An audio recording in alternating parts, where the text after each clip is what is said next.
Pro Group Management. Workers' comp that works for you. Vegas hotels are looking to help out LA fire victims. We have the details coming up. Thanks for joining us on 7 at 7 tonight. I'm Lena Bleets. We begin with top stories. Hotel operators across the valley are helping those displaced by the California wildfires. Review Journal's Anaya Collins has the story. Las Vegas Strip resorts are offering room discounts for LA area residents fleeing the deadly wildfires. Those hotels include Resorts World, Fontainebleau, Treasure Island, South Point, and Virgin Hotels. You can see how to access these discounts on your screen. In addition, MGM Resorts International and Wynn Resorts have pledged $1 million each to relief efforts for the wildfires. The companies are also matching donations from employees for relief efforts. And Airbnb's nonprofit arm announced a partnership to connect people in need with available homes in the Las Vegas Valley. The pipeline carrying fuel into Las Vegas from Southern California is back open. Kinder Morgan cut power to the line after concerns with the wildfires. That power was restored Friday. Stick with LVRJ.com for the very latest if conditions change. Autopsy and toxicology reports are now available for Brandon Durham, the man fatally shot by Metro Police after calling to report a break-in in November. The reports show 43-year-old Durham suffered 7 gunshot wounds to the head, neck, right shoulder, torso, and left leg, as well as a, quote, incised wound on the palm of his hand. A toxicology report showed Durham had methamphetamine, amphetamine, and a drug to treat erectile dysfunction in his system. Metro officer Alexander Bookman fatally shot Durham on November 12th in his home after officers found him struggling over a knife with Alejandra Boudreau. Body cam footage shows both people falling to the floor after they first shot, and Bookman then fired additional shots. Durham's relatives have called for Bookman's arrest. Boudreau faces charges including home invasion and assault with a deadly weapon. She was referred for a competency evaluation last month. The Review Journal is asking Henderson police, what are they hiding? When Henderson police announced Jenna Lee Hinn was missing and endangered, they did not disclose the 17-year-old was suspected of taking her stepfather's handgun when she disappeared days earlier. There was also no mention of a suicide letter. That was all disclosed in a police report 4 days after the teen was found dead of a gunshot wound in a nearby desert area. The coroner ruled the death a suicide. The Review Journal is asking Henderson police why the public was not informed of a weapon, among other things. They declined to comment and said the investigation was still open. The reporting for this story comes from the Review Journal series, What Are They Hiding? The full article can be found online at lvrj.com. If you're thinking about suicide or are worried about a friend or loved one, help is available 24/7 by calling or texting the Lifeline Network at 988. In weather, sponsored by Star Nursery, your garden's partner for every bloomin' thing.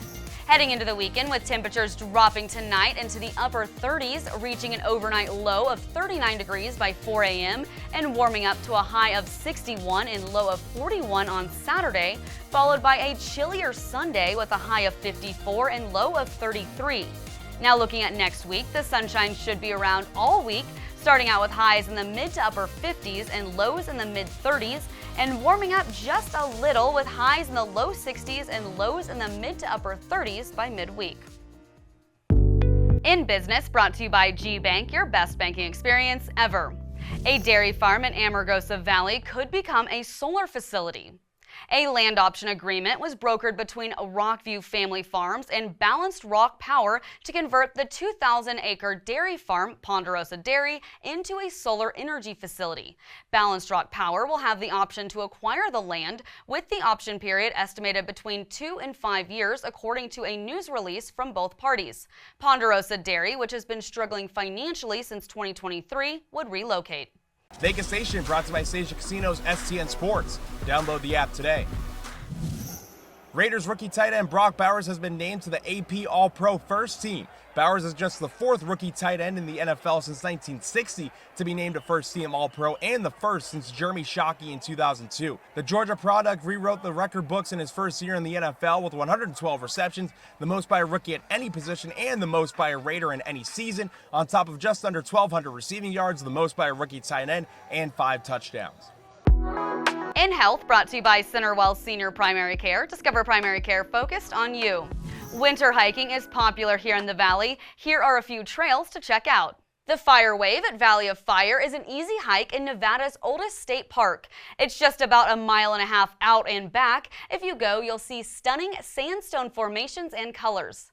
The South Oak Creek Trail is along State Route 159 south of Red Rock Canyon. It's 4 miles out and back and is considered moderately challenging. It's used for hiking, running, and horseback riding. For the full list, visit lvrj.com. Now for your sports update, brought to you by PT's Taverns. With over 65 locations, there's a PT's near you. Visit ptstaverns.com. UNLV sits atop the Mountain West in 24/7 sports transfer portal rankings, but the Rebels will be losing a key player to that same portal, with All-American wideout and kick returner Jacob DeJesus announcing via Instagram that he's entering the transfer portal and leaving UNLV. DeJesus declined to state his destination. However, On3 Sports has him committed to play at Cal. That's a team that DeJesus helped the Rebels take down in the 2024 LA Bowl, earning offensive MVP honors. Sports betting brought to you by Las Vegas Paiute Tribal Smoke and Cigar Shop.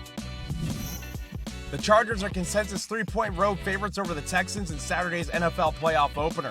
The Ravens are 9.5-point home favorites over the Steelers on Saturday night. In Sunday's tripleheader, the Bills are favored by 8.5 at home over the Broncos. The Eagles are 5-point home favorites over the Packers, and the Buccaneers are 3-point home favorites over the Commanders.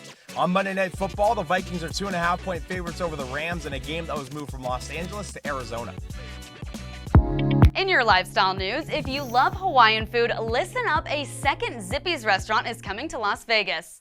The company announced it plans to open the new spot at 4590 South Hualapai Way on March 18th. Its first location in Las Vegas opened in October 2023 in the Southwest Valley. Zippy's is known for its Hawaiian comfort foods like chicken katsu, chili over rice, and coconut turnovers. Now for entertainment, sponsored by Arizona Charlie's, with live entertainment every weekend at both locations. Go to ArizonaCharlies.com to see who's playing. If you're looking for things to do this weekend, there are plenty of options across the valley. In theaters now, The Last Showgirl, starring Pamela Anderson. This movie was shot in Las Vegas and inspired by the legendary show Jubilee. Sunday afternoon, Las Vegas Motor Speedway is hosting Laps for Charity, where you can take a drive on the famous racetrack. Tickets start at $75 and proceeds will benefit Speedway Children's Charities. And soul fans will be dancing in the aisles when the Temptations and the Four Tops take the stage at the Smith Center Saturday at 7:30 p.m. Tickets start at $53.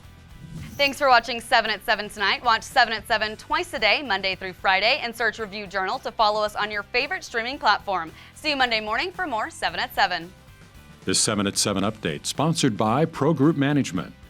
You're watching 7 at 7 from the Las Vegas Review Journal.